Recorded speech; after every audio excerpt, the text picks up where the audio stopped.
ప్రభునందు ఆత్మీయులరా, మన బైబిల్ అధ్యయనంలో సంఖ్యాకాండంలో వ్రాయబడిన విషయాలు ధ్యానం చేసుకుంటూ ఉన్నాం. ఈ దినమందు 5వ అధ్యాయంలో వ్రాయబడిన విషయాలు మనము నేర్చుకోబోవచ్చు ఉన్నాం. 5వ అధ్యాయము 2వ వచనములో ఈ రీతిగా వ్రాయబడి ఉన్నది. ప్రతి కుష్ఠరోగిని, స్రావము గల ప్రతివానిని, శవము ముట్టుట వలన అపవిత్రుడైనటువంటి ప్రతివానిని పాలెములో నుండి వెలివేయవలెను అని ఇశ్రాయేలు ప్రజలకు దేవుడు ఆజ్ఞాపించాడు. ఈ వచనంలో ఆ విషయాలన్నీ కూడా మనం చదువుకుంటూ ఉన్నాం.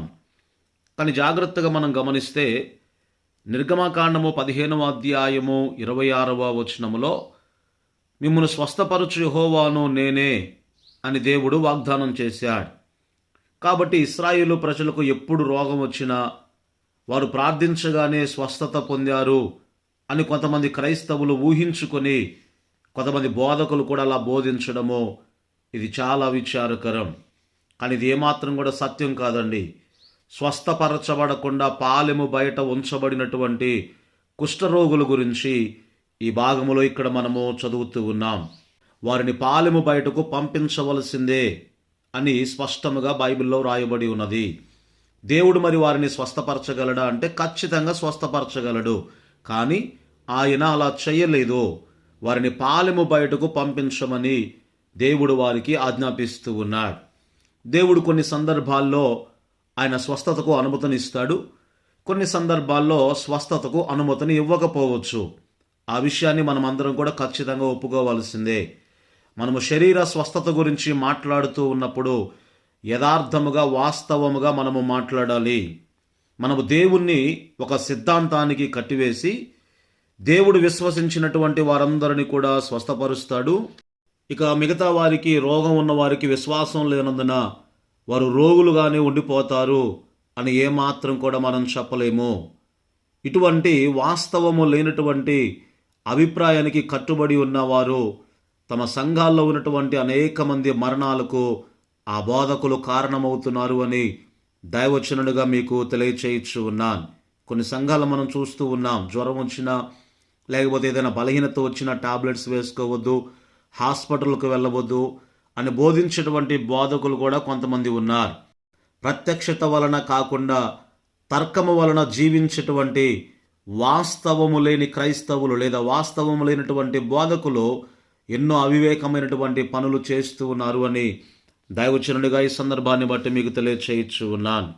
మనం అంతకుముందు లేవియాకాండం 13వ అధ్యాయము 14వ వచనములో కొన్ని విషయాలు నేర్చుకున్నాం కదా. కుష్ఠరోగుల శుద్ధీకరణకు సంబంధించినటువంటి నియమాల గురించి ఆ భాగములో మనం చూసాం. ప్రభువా, మమ్మను స్వస్థపరచువాడువు నీవే అని నీవు అన్నావు కదా.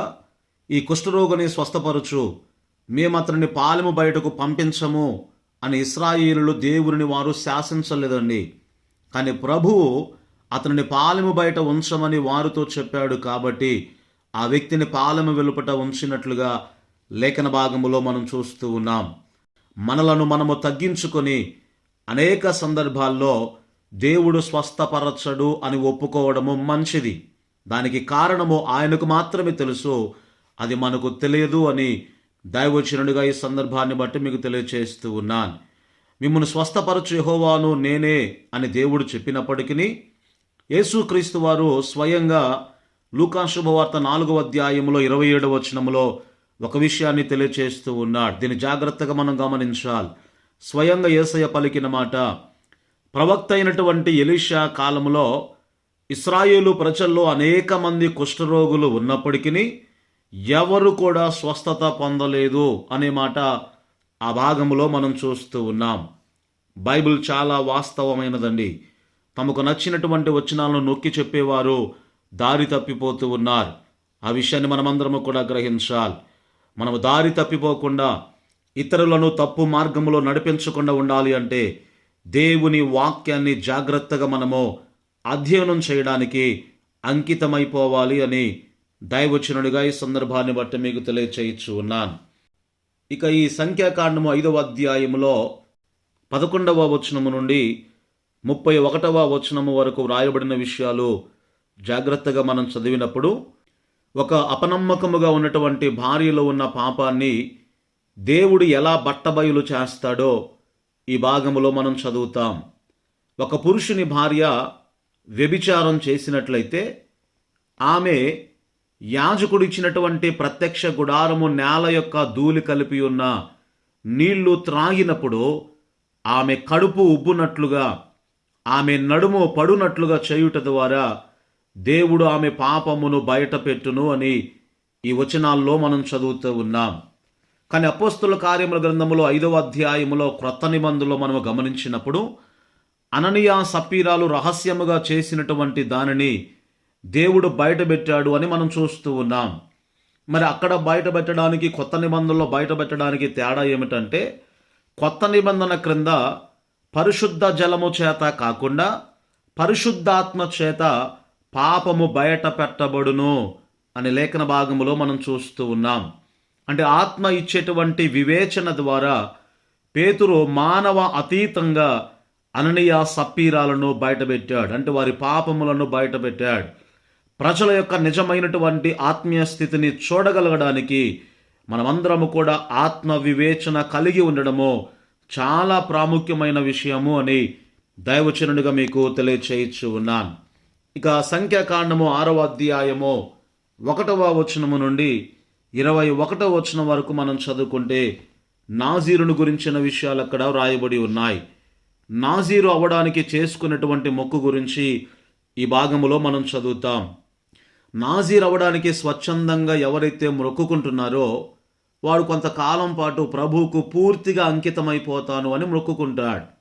ఈ కాల వ్యవధిలో అతడు తన తల వెంట్రుకలను కత్తిరించుకోకూడదు, లేదా ద్రాక్షల నుండి తీసినటువంటి ఆ ద్రాక్షరసమును కానివ్వండి, ఎండు ద్రాక్షాలు కూడా ఆ వ్యక్తి తినకూడదు అనేటువంటి మాట లేఖన భాగంలో రాయబడి ఉన్నది. సంసోను తన జీవితకాలం అంతా కూడా నాజీరు చేయబడిన వాడై ఉన్నాడు.